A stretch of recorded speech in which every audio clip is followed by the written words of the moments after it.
Forget her check. Anyway, no, thank you very much. Because I worked so hard on my description. Like, to be honest with you, I find writing dialogue very easy. Like, I couldn't go out there and tell you what me and Dr. Cornett said, blah, blah, blah, blah, blah, blah, blah. Okay. And, but to write description, Okay. and I worked so hard on it.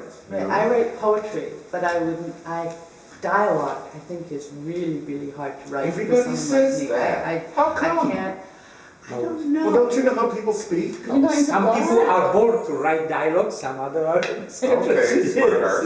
You'll never get a check. Anyway. And we have another? Yes. Yes, I'm sorry. I'm not part of the seminar, so I don't have a pseudonym. Yeah, but what's your name? My name is Susan Mann, and having encountered you up the top of the stairs. Yes, thank you for guiding me. I mean, I'm supposed to be at work in here, but really, I saw you and said, well, I gotta listen to this guy. I've only heard about this, and I know that it was nominated for the GG Prize in Drama, but I've not read it, so. Oh, okay. Did you bring? Cut her out the picture. Did you bring any extra copies if people want to get them? Yeah. Oh, you did. Good. Okay, I'll buy one later. Okay. Well, let's get into the heart of the matter. If we could take our copies of Consecrated Ground and go to Act 1, Scene 1. I should explain to you, Mr. Boyd, our methodology.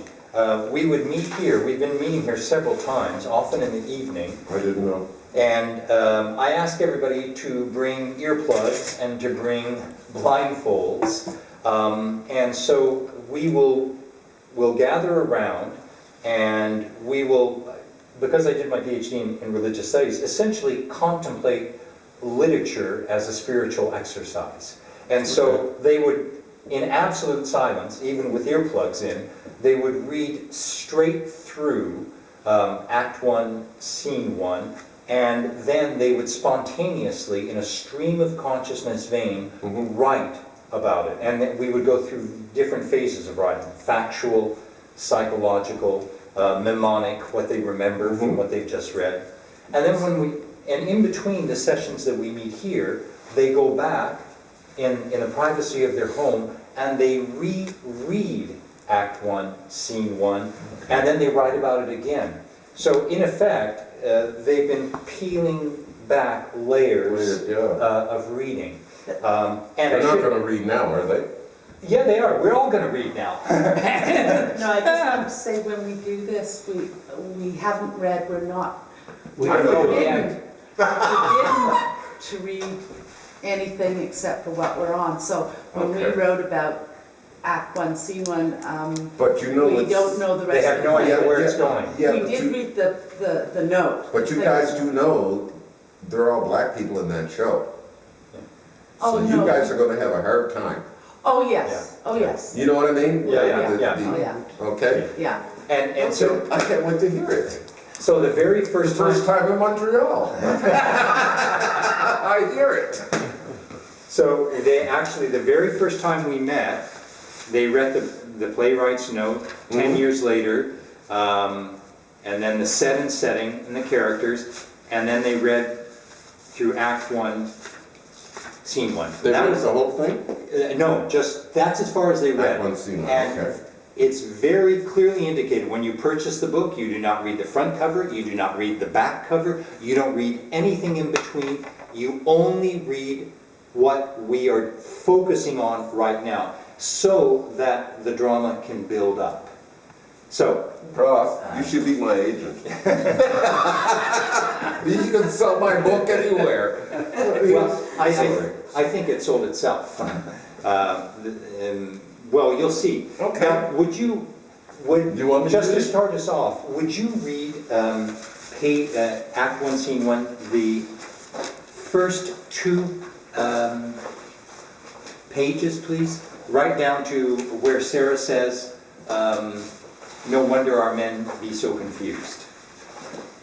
Act 1? Yeah, so you got the new version there? Yeah, I got that. Oh, incidentally, folks, this he's saying that it hasn't played in Montreal, which is indeed tragic. But the book has just been there's a new edition out with Talon Books. So that tells you that this book has a shelf life. It's been going for a while, and publishers would not do a new edition unless they saw the value of what has been written here. So you we want can me to do read this? and this. And he's going to do some cross-gendering here, because he's going to read all of the ladies' Oh, parts reading all the parts? for just this first time. Kill him, man, kill him. Geez, I think I might need my glasses. Anyway, I'll try. I'll struggle. The house lights dim in the Capella sound of poem number 1 from Joe Seeley's African Suite, which you guys have never heard, I don't think. And the sound fades into Aunt Sarah humming a lullaby. She sits in a chair. I knew I should have brought my glasses. She sits in a chair with rocking telly. And it's, can anybody add that? It's Mid to late dusk. Oh, it's mid to late dusk, okay. Okay, now I can read. Clarice says, oh, he's gone now, Aunt Sarah. I better take him. In other words, he's gone to sleep. I better take him. And Sarah says, no, no, Clarice, I enjoy it. Why look, he sleeping, Lacey. She calls her Lise. Lacey, sleeping like a baby. I know she liked me. Thank you. Well, they may not work. Gee, I hope they do. No, Clarice, they work. No, Clarice, I enjoys it. Why, look, he be sleeping, Lacey. Sleeping like a what? A baby, Aunt Sarah? Yeah, like a baby. And she chuckles and she says, Aunt Sarah, the child is a baby. Well, you know what I mean. Where'd you say Willem be's? I hear he's in the new choirmaster. Ain't that something? That's where he is now rehearsing. Oh, well, they can rehearse all they want, because if you ask me, I was always wondering, how come you never joined the choir? Because I can read me some music. Aunt Sarah, that's why. What? Aunt Sarah, I can read me my notes, music notes. Sharps, flats and stuff. Sharps, I can tell you, because every nigger know that choir put the flat in the pancake.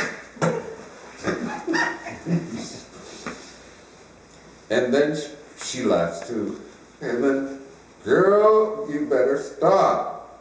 And Clarice says, and don't you be caught baking no... Don't you be caught baking no bread when they sings. Why, every woman in Africville tippy-toe around here and asking Lacey, the choir rehearsing today? Now, Aunt Sarah, why they asking me that? And Sarah says, why? Because and they say in unison, flat! The bread don't rise, you know? Anyway, now you see, they're flat. They don't hit the sharps. They're flat.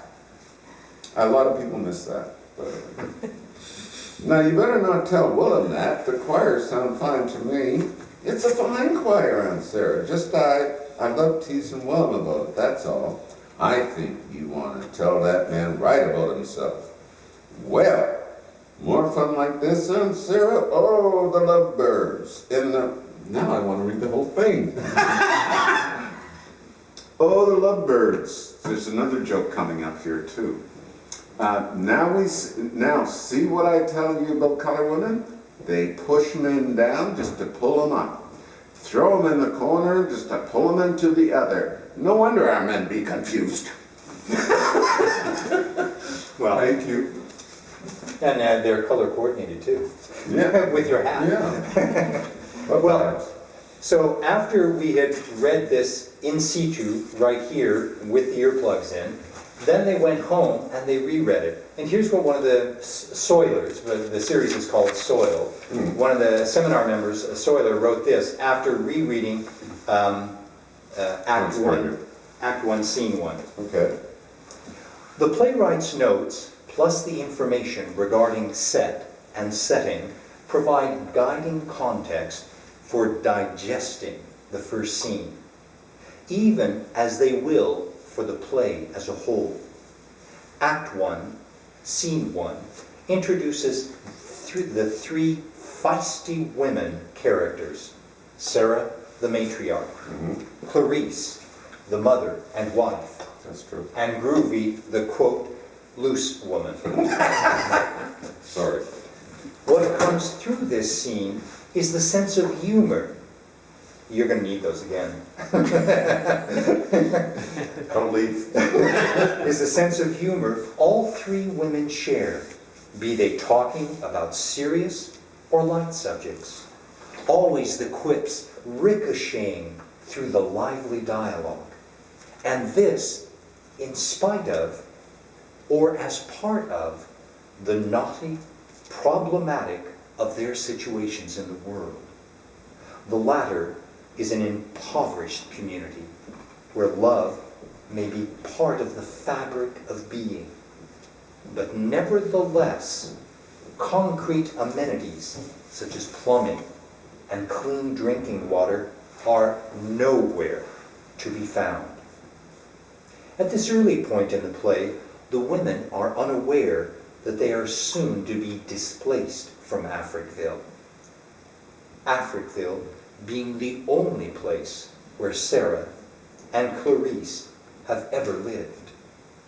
Judging from their interactions, the women are likely to be less than happy about having to relocate, regardless of the dire poverty at issue where they now are. Less than happy because Africville, for all its problems, seemingly remains a tight-knit community that affords a tough but appreciated way of life. Or not so much appreciated as believed in.